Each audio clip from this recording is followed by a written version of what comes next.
de cura. Casa que cura. E nós sempre estamos aqui falando sobre isso. Sobre cura. Mas eu quero dizer para vocês que o Senhor me chamou mesmo, né? Eu entendo isso, porque é uma guerra dentro de mim. Quando eu vou buscar algo para trazer para a igreja, porque o Senhor sempre me leva para falar sobre cura interior, sobre feridas, sobre sarar coisas que estão ainda sangrando dentro de você. Feridas que talvez não aparecem no corpo, mas estão aí dentro te impedindo de fluir no Senhor. Então o Senhor sempre me leva para esse lado. Eu tento, Senhor, de novo não, Senhor, deixa eu aqui. Ele, não, é aqui. E a gente tem que deixar Ele fazer do jeito dele, não é verdade? Quando Ele faz do jeito dele, Ele faz o melhor. E se o Senhor nessa noite falar com uma pessoa só, já vai estar valendo, porque uma alma vale mais que o mundo inteiro, né? E se você está aqui, eu sei que o Senhor já começou a falar com você desde a abertura do culto. E não vai ser diferente, né? Na palavra, também no louvor. E que o seu coração esteja aberto. Hoje, quero falar sobre um homem de Deus, um grande homem de Deus, um apóstolo, Paulo. Paulo, um homem que viveu experiências tremendas na presença de Deus. Paulo foi um homem que não caminhou com Cristo, mas foi um dos apóstolos que mais sofreu, talvez padeceu pelo Evangelho, sem conhecer, sem caminhar com Cristo, mas ele foi um grande homem de Deus, chamado apóstolo até, né? Vamos ler comigo então, quero ler com você. E nessa noite eu quero falar sobre marcas, cicatrizes, feridas. Eu quero falar sobre isso. E que o Senhor fale contigo. E que o Senhor libere para o seu coração o que Ele quer falar nessa noite. Amém? Gálatas 6:17. Gostaria que você abrisse a Bíblia comigo. Gálatas 6:17. Se você trouxe a Bíblia, abra ela, vamos ler juntos. Se não, você pode ver aqui no Data Show, que nós temos Data Show agora, né? Glória a Deus. Amém? Diz assim então. Para terminar, aqui Paulo estava finalizando, um discurso. Ele estava dizendo assim: e para terminar, que mais ninguém crie dificuldades para mim, pois as marcas no meu corpo mostram que eu sou escravo de Jesus. Marcas. Paulo, aqui no final de Gálatas, ele relata o discurso, e ele fala assim: olha, de tudo que eu já ensinei, falei, já compartilhei com vocês, olha, para terminar o assunto, sabe, como a gente já está cansado de falar, basta, chega, agora eu não quero mais falar sobre isso. Para terminar, eu não vou mais ficar dizendo, me justificando ou falando, provando para vocês que eu sou um apóstolo. Olhem para mim e vejam as marcas que eu carrego de Cristo. Muitos hoje em dia falam de Jesus, ministram, evangelizam nas empresas, Eu sei que tem pessoas aqui que falam nas empresas, pessoas que falam. Mas quando e como as pessoas vão saber que realmente você é uma pessoa, um apóstolo, um homem, um discípulo de Jesus? Quando você tiver as marcas dele, por onde você passa, você vai mostrar, olha aqui. Mas por que Paulo precisava tanto falar e afirmar quem ele era? Paulo, ele disse: as minhas marcas já dizem quem eu sou. Mas sabe que às vezes as pessoas não se atentam com isso, E às vezes você tem que mostrar, como Paulo mostrava, algumas vezes ele falava as tribulações, as tempestades, as situações que ele vivia. E ele contava e ele falava. Irmãos, Todos nós temos marcas. Todos nós temos marcas, feridas ou cicatrizes. Todos nós somos marcados. Porque a nossa vida nesse mundo aqui não é fácil, não é verdade? Todos nós temos, talvez no corpo, talvez na alma, mas fomos já marcados por alguma situação, algum trauma, alguma situação difícil. E para quebrar um pouquinho o gelo, eu lembro de uma história que aconteceu comigo. Eu era pequena, tinha acho que uns 10 anos, não lembro bem, e tinha ganhado uma bicicleta. Aquelas monaretas, acho que era, Aquela vermelha, mãe? É. E toda prosa com essa monareta, Estava aprendendo, estava lá. E aí um dia o meu irmão, mais novo, ele ficou doente. E há uns 30 e poucos anos atrás, não era assim, irmãos, que você ligava para a farmácia levava o remédio para você. Simara? Não era assim. Então, quando alguém tinha um remédio, emprestava para outra, E era assim. E aí a minha mãe pediu um remédio e eu fui, então, lá buscar esse remédio de bicicleta. Passando no caminho, chamei uma amiga. Só que a mãe não sabia, Chamei a amiga e foi me proseando com essa bicicleta no meio da estrada, Chegando perto, na verdade, eu tinha pego esse remédio. Gente, esse remédio era ouro naquela época. Tu entende o que era? Eu estava numa missão. E eu peguei esse remédio, esse xarope, acho que era antibiótico, não lembro. Peguei e fui embora me proseando com aquela minha amiga, e tal. Chegou na hora que eu fui sair, assim, da casa da mulher, eu caí um tombo. Mas era um morro, sabe? E eu caí feio. E machuquei o meu joelho. Até hoje tenho a marca, tenho a cicatriz. E não é uma cicatriz bonita, mas eu tenho no meu joelho e eu lembro, sempre que eu, vejo, eu lembro dessa situação. Foi algo que marcou a minha vida, porque eu caí e eu não me preocupei com a dor, nem se eu tinha me machucado ou rasgado a roupa. A minha preocupação era com o remédio, se estava inteiro. Porque, Então eu fui embora, não contei nada que eu tinha caído. Cheguei lá com o remédio, tudo certo, mas o joelho estava sangrando muito e doendo muito. No fim, disfarçando, tentando não mostrar, fui dormir e aí só piorou. Então eu precisei falar a verdade, contar, Olha, mãe, eu caí e tal, e contei. Quando ela viu, estava cheio de terra, Porque não tinha mostrado antes, então doeu mais ainda para curar. E eu sei que levou um tempo para melhorar, porque era um machucado bem profundo. E por que eu estou falando isso? Porque são cicatrizes que ficam por anos. Eu tenho ela aqui, não dói mais, não machuca. Mas se eu não tratasse ela, talvez ela poderia ter infeccionado. E poderia ter acontecido coisa pior, não é verdade? Então, diante disso, eu quero dizer para você que quando eu pego a bicicleta, eu me cuido mais, não é verdade? Eu já fico mais alerta. Se tem um areiãozinho ali perto, não, por aqui eu não vou, porque eu já caí aqui. Então eu vou para um lugar que é mais seguro. Então, as cicatrizes, elas nos traz autoridade. Ela nos faz caminhar por aquele caminho com mais segurança. Você tem a certeza, que se você se cuidar, se eu me cuidar, eu não vou cair. Não é verdade? O que eu tenho que fazer? Eu tenho que me cuidar para não cair de bicicleta. Agora já faz tempo que eu não ando mais, Mas, enfim.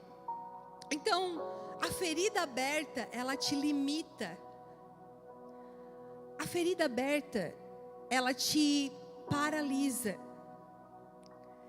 Mas se você deixa ela ser tratada, ela quer dizer o quê? Quando eu olho para minha cicatriz, eu superei. Eu sobrevivi. Eu suportei. E eu consegui. Então a cicatriz diz isso. Muitos guerreiros na época quando iam para a guerra e voltavam vencedores, eles mostravam também as suas cicatrizes, né?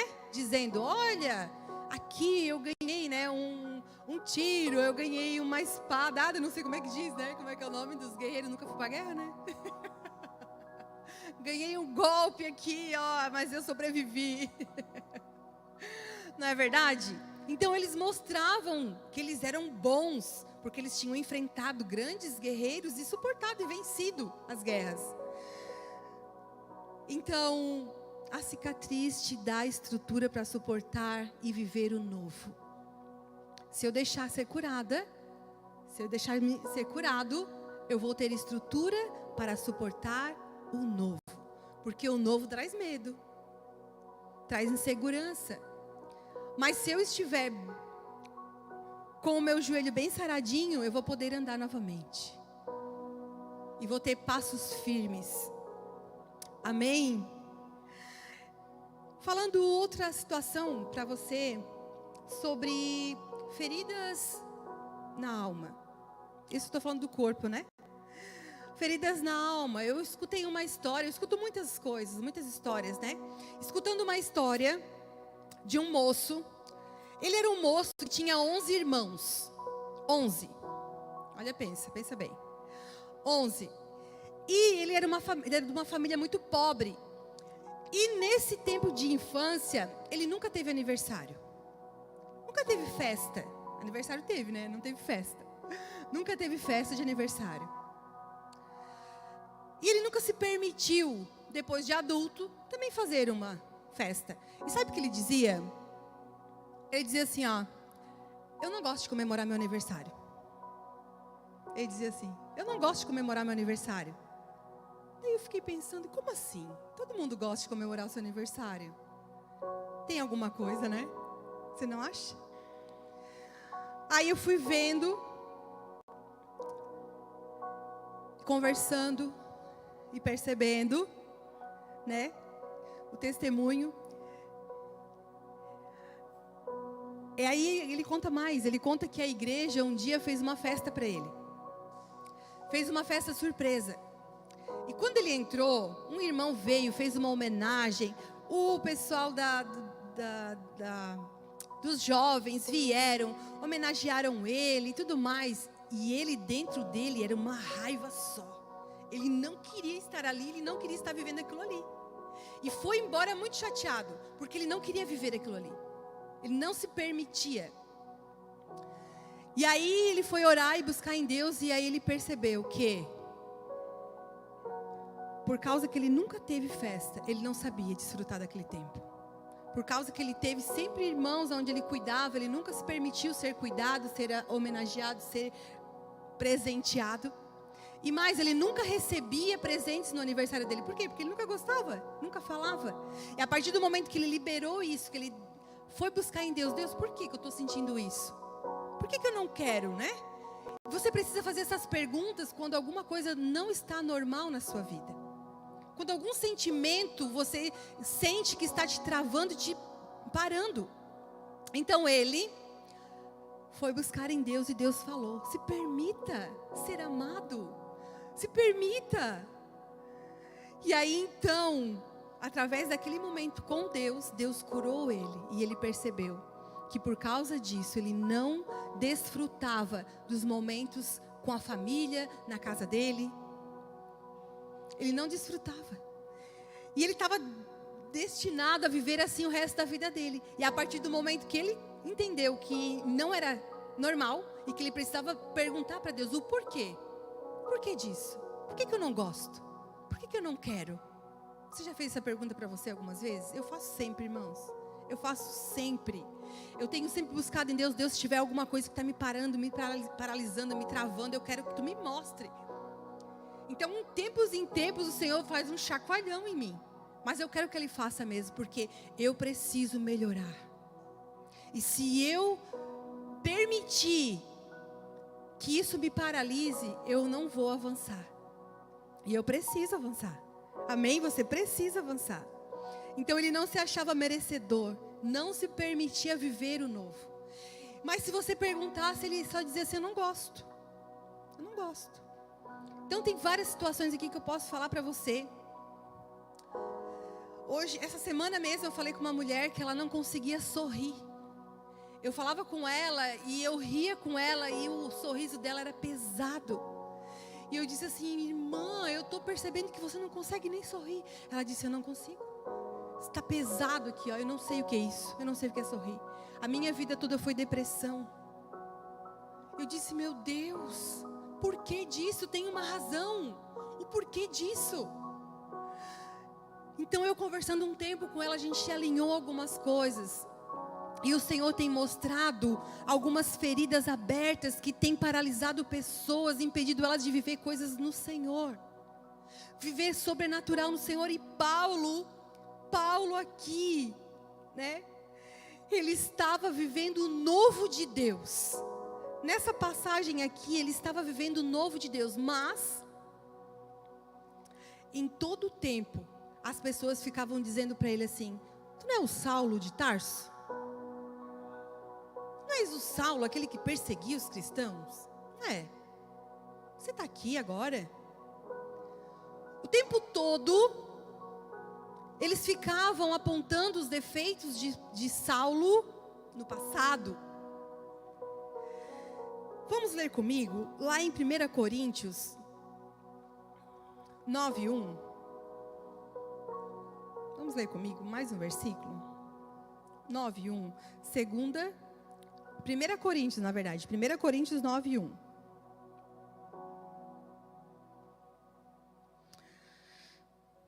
Diz assim: será que eu não sou um homem livre? Por acaso não sou apóstolo? Será que eu não vi Jesus? Ou o nosso Senhor? Por acaso vocês não são o resultado do trabalho que eu faço para o Senhor? Mesmo que os outros não me aceitem como apóstolo, vocês me aceitam. Vocês mesmo, pelo fato de estarem unidos com o Senhor, são a prova de que eu sou um apóstolo.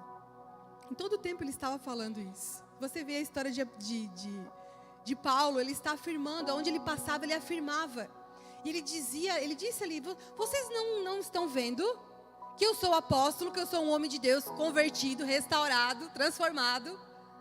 Vocês duvidam que eu tive um encontro com Jesus? Vocês duvidam que eu não vi Cristo naquele dia que eu caí do cavalo? Paulo foi um homem que caiu do cavalo mesmo, né? Então, quem era Paulo? Saulo, né? Saulo era um homem que perseguia os cristãos, um homem que matava homens e mulheres de Deus. Aonde ele via um cristão, ele queria matar. E de repente ele teve um encontro com Deus, um encontro com Jesus, no meio do caminho onde ele estava para matar homens e mulheres de Deus. Deus para ele. Nós costumamos falar que, né, Deus colocou o dedinho na muleirinha dele, né? Ele caiu do cavalo. Quando ele cai do cavalo, ele então tem uma visão e Jesus fala com ele ali: eu sou Jesus, a quem tu persegues, pare com isso. E aí então Saulo se converte, é chamado então Paulo. Esse homem de perseguidor começou a ser perseguido. Mas irmãos, para e pensa comigo. Nós estamos aqui na época de Saulo, né? Saulo está lá fora querendo matar os cristãos. De repente Saulo se converte. E Saulo então diz que vai congregar com nós. Aleluia, né? Mas é um homem assassino. É um homem que não suportava cristão. Era um homem que queria matar as famílias que adoravam a Deus.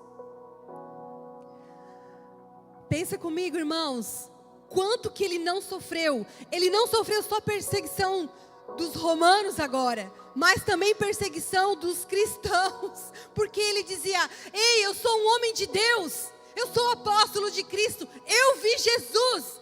E eles diziam: não, tu é um perseguidor, tu quer me enganar, né? Tu queres me matar? E ele era rejeitado por onde ele passava. Agora eu vou dizer para você, se Paulo, né? Agora Paulo se ele não tem as suas cicatrizes bem curadas, cada vez que um cristão batia na ferida dele, ia sangrar. Se ainda a carnalidade, se ainda aquela vida que ele tinha existisse dentro dele, quando um cristão batesse dizendo, tu é um perseguidor, ele ia dizer, eu não sou, mas agora é você, porque vocês ficam me acusando.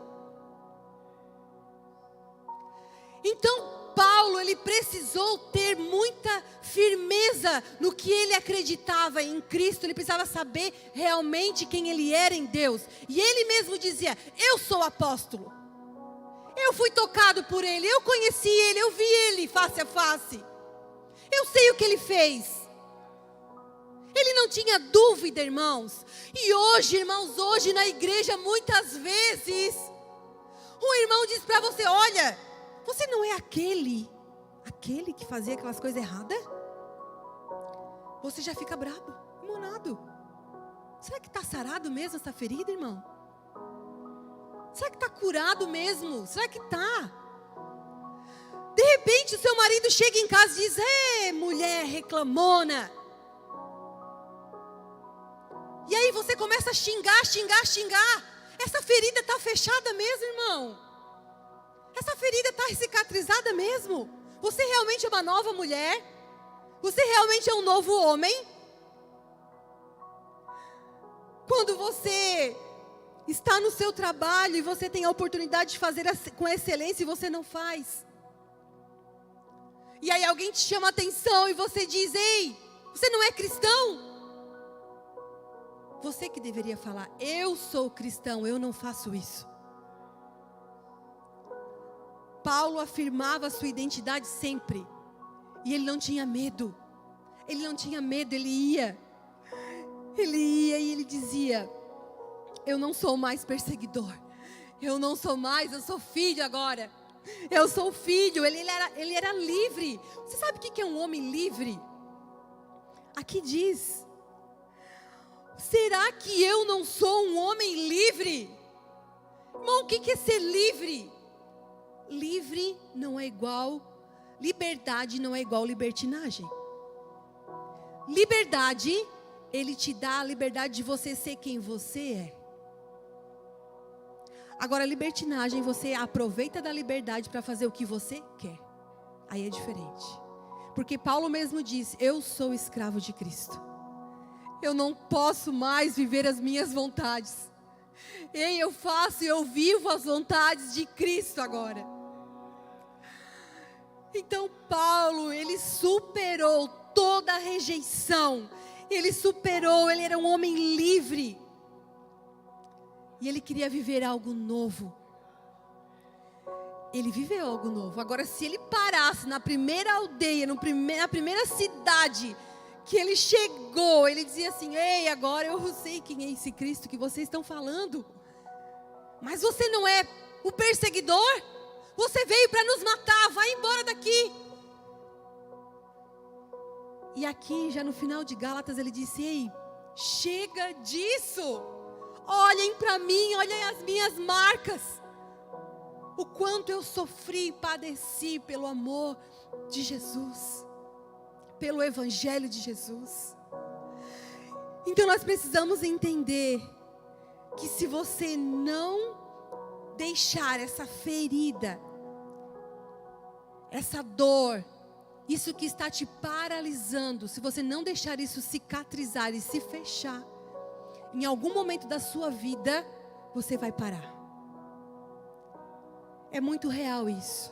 Porque vivemos como um ciclo. Você sabe disso? A nossa vida é como um ciclo. E se você não deixar romper, você vai parar aqui de novo. E você vai começar do zero. E se repete, e se repete, e se repete.